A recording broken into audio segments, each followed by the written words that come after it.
Muling pinagbabaklas ng mga otoridad sa Maynila ang mga tindahang nakahambalang sa kalsada at nagpapasikip sa trapiko. Ang mga nagtitinda na nagpupumilit bumalik, posible na raw kasuhan. May ulat on the spot si Cedric Castillo. Cedric?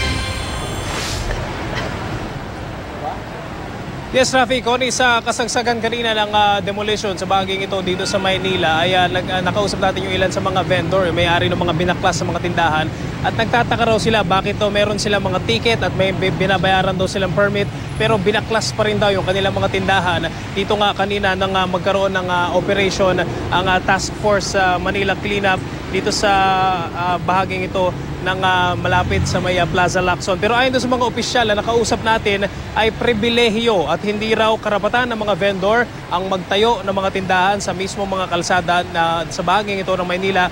Ito yung nilinaw ng Task Force Manila Cleanup nang muling nagsagawa ng clearing operations. Kung dati ay nag-i-issue raw ng temporary permit ang City Hall sa mga vendor at pinapayagan sila na magtirik ng tindahan sa parte ng kalsada na pwede sanang madaanan ng mga sasakyan, obligasyon daw ngayon ng lokal na pamahalaan na pagtatanggalin ang mga ito. Kaninang umaga nga ang bahagi ng Plaza Lacson at sa may avenida dito sa ibaba ng Carriedo Station ng LRT ang tinutukan ng clearing operation.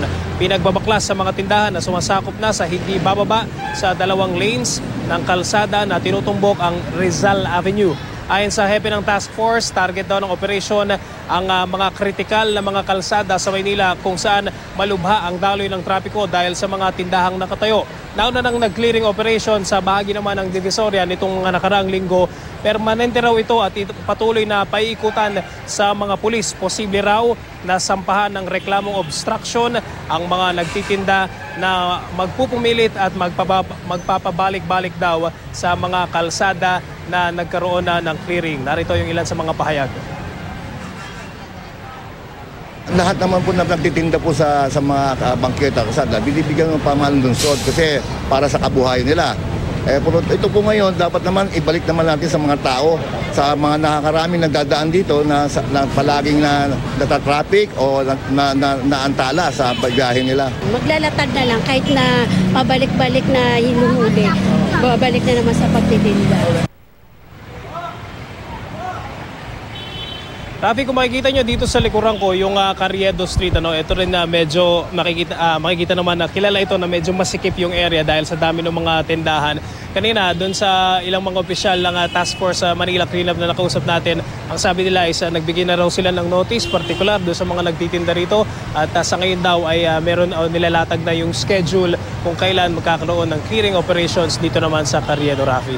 So Cedric, yung dati nilang binabayaran at yung permit na in-issue sa kanila, ano to, arawan or buwanan ba yung kanilang kontrata dyan noon?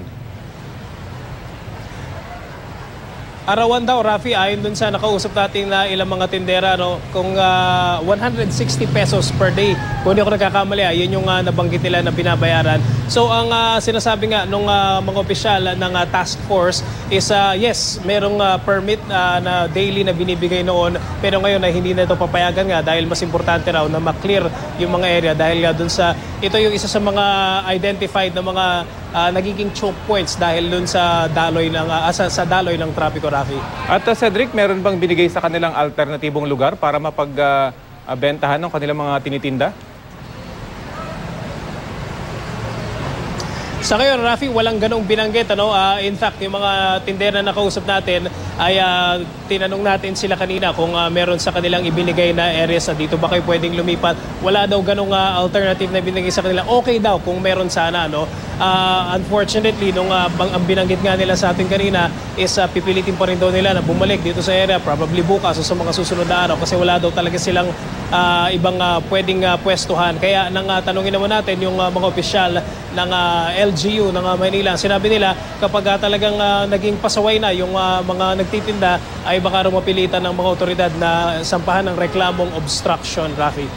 At kung hindi man sila makapwesto dyan, baka naman maging mga street vendors na sila, kahit yung ibang mga kalye, pwede nang okupuhan. Paano ito maiiwasan ng mga otoridad dyan, Cedric? Come again, Rafi, sorry. Kung hindi na nga sila makakabalik dyan, baka naman sa ibang kalye sila magtungo. Paano ito pipigilan ng mga otoridad? At hindi naman sila magkaroon ulit ng isang kalye kung saan dadagsanan naman yung ibang nagtitinda. Yes, ang sabi ng task force sa Manila Cleanup, Rafi, is katulong daw nila dito ang Manila Police District sa pagde-deploy ng mga patuloy na magbabantay.